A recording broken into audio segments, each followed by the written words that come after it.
Hello दोस्तों, हम लोग पिछले वीडियो में स्वर, व्यंजन और व्याकरण का परिभाषा ये सब पढ़ चुके थे।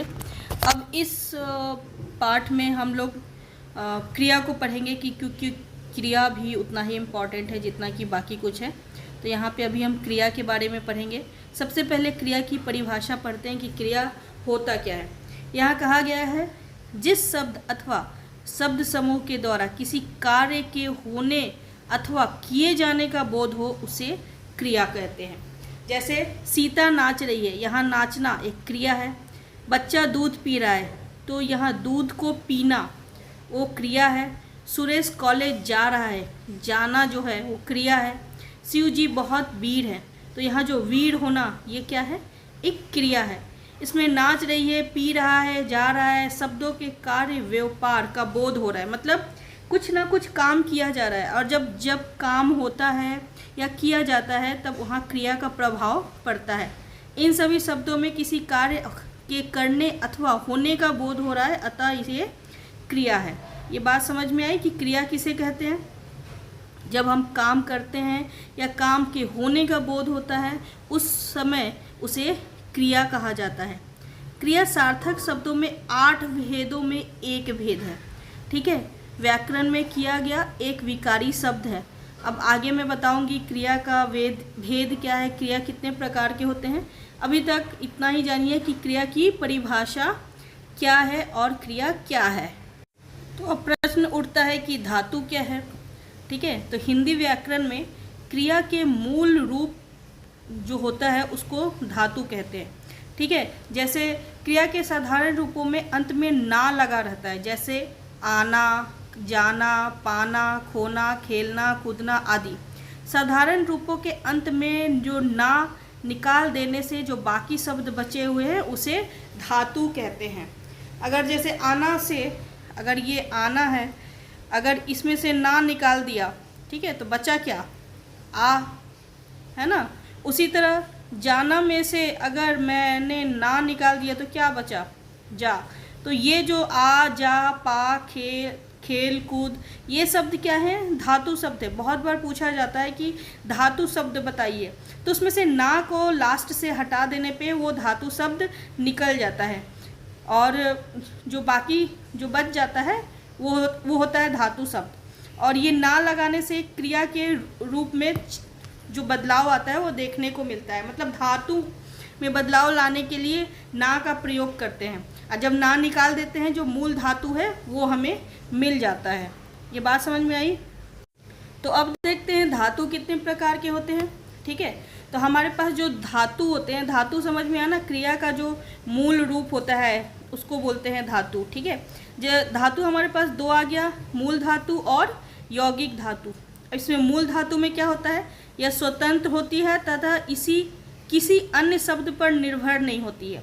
जो मूल धातु है वो स्वतंत्र है, पूरी तरीके से स्वतंत्र है, वो किसी दूसरे पे आश्रित नहीं है। जैसे मूल धातु का उदाहरण क्या है, जा, खा, पी, रहा, रह आदि, ठीक है।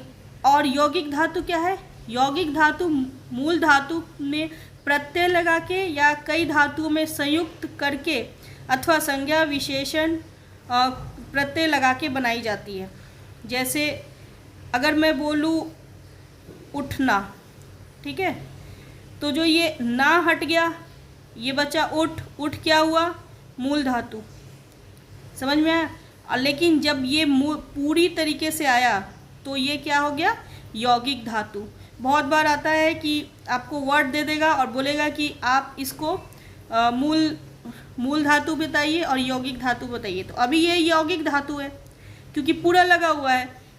अगर इसमें से ना हटा दिया, सिर्फ आ बचा, तो अब ये क्या बन गया, मूल धातु बन गया। तो दोनों में डिफरेंस समझ में आया, मूल धातु और यौगिक धातु। हमारे पास क्रिया में मूल जो धातु होते हैं वो दो होता है, एक होता है मूल धातु और दूसरा होता है यौगिक धातु, ठीक है, ये वाला। जब ये पूरा लगा रहता है तब ये रहता है यौगिक धातु, और जब इसमें से ना को हटा देते हैं तो वो बन जाता है मूल धातु।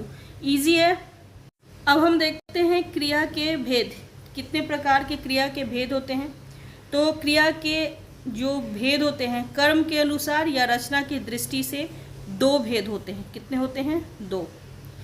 एक होता है अकर्मक क्रिया, दूसरा होता है सकर्मक क्रिया, और एक अन्य भी माना जाता है द्विकर्मक क्रिया, लेकिन हम लोग मेन जो है यही दो को लेते हैं, अकर्मक क्रिया और सकर्मक क्रिया। अब क्या होता है अकर्मक क्रिया और सकर्मक क्रिया, इसके बारे में पढ़ते हैं। अकर्मक क्रिया क्या है? जिन क्रियाओं का असर कर्ता पर ही पड़ता हो वे अकर्मक क्रिया कहलाते हैं। ऐसी अकर्मक क्रियाओं को कर्म की आवश्यकता नहीं होती है।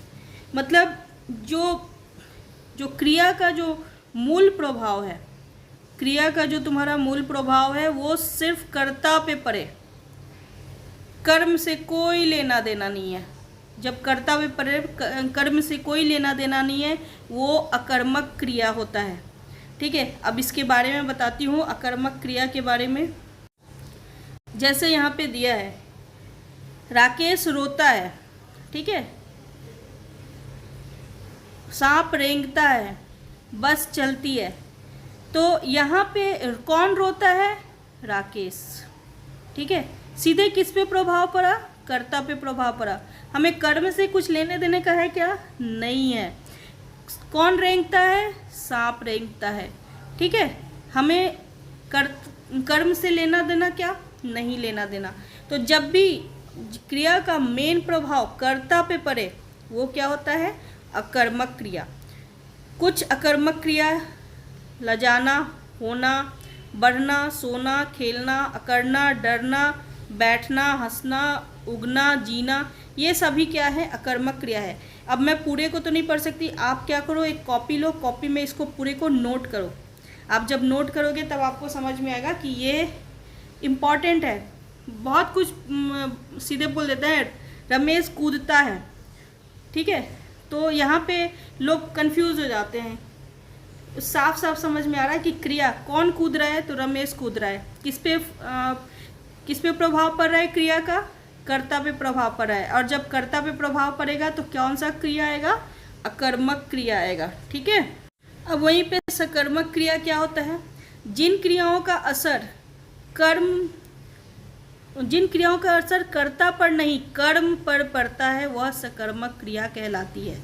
इन क्रियाओं का कर्म होना आवश्यक होता है।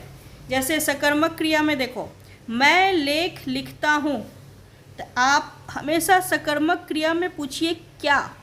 अगर आपको क्या का आंसर मिल गया तो फिर वो सकर्मक क्रिया है, अगर क्या का आंसर नहीं मिला तो वो अकर्मक क्रिया है। ये एक लॉजिक है। ठीक है, अगर क्या का उत्तर मिला तो वो सकर्मक क्रिया है, अगर क्या का उत्तर नहीं मिला तो वो अकर्मक क्रिया है। बात समझ में आई मैं क्या बोलना चाहती हूँ? जैसे यहाँ पे बोलता है मैं लेख लिखता हूँ, तो पूछो क्या लिखता हूँ, तो आंसर आया लेख लिखता हूँ। हमें उत्तर मिला, तो जब हमें क्या का उत्तर मिला तो क्या आया? सकर्मक। अगर वहीं पे होता मैं लिखता हूँ और पूछे मैं क्या लिखता हूँ, तो मैं लिखता हूँ में क्या का उत्तर मिल रहा है? क्या नहीं मिल रहा है। उस कंडीशन में ये क्या हो जाएगा? अकर्मक। वहीं पे क्या है? सुरेश मिठाई खाता है, क्या खाता है? मिठाई खाता है, सकर्मक। मीरा फल खाती है, क्या खाती है? फल, तो क्या हुआ? सकर्मक। भावरा फूलों का रस पीता है, क्या पीता है? फूलों का रस। जब हमें क्या का उत्तर मिले तो वो क्या हो जाता है? सकर्मक क्रिया। और जब हमें क्या का उत्तर नहीं मिलता है तो क्या हो जाता है? वो अकर्मक क्रिया। क्योंकि सकर्मक क्रिया है वो कर्म पे डिपेंड करता है। किस पे? कर्म पे। और जो अकर्मक क्रिया है वो किस पे डिपेंड करता है? कर्ता पे। ये जो मूल चीज़ है वो आप समझे तभी आप समझ पाएंगे। बात समझ में आई मैं क्या कहना चाहती हूँ? अब आप मेरे को एक कमेंट करके बताओ, हर कोई बताओ,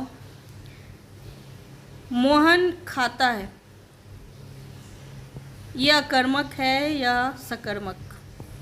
आप इसे कमेंट करके बताइए, क्योंकि कमेंट से मुझे समझ में आएगा कि आप सही में पढ़ रहे हैं या नहीं पढ़ रहे हैं। मीरा आम खाती है, इसमें सकर्मक कौन है, अकर्मक कौन है, आप मुझे बताइए। अगर आप इसका आंसर सही देते हैं तो मैं समझ जाऊंगी कि आप देख रहे हैं, समझ रहे हैं। अगर सही नहीं देते हैं तो फिर मैं भी समझूंगी कि फिर सारा एक वर्क यूजलेस है। आप इसका कमेंट में बताइए कि मोहन खाता है सकर्मक है या अकर्मक है, मीरा आम खाती है अकर्मक है या सकर्मक है। और चैनल को सब्सक्राइब करें, लाइक करें और शेयर करें। Thank you.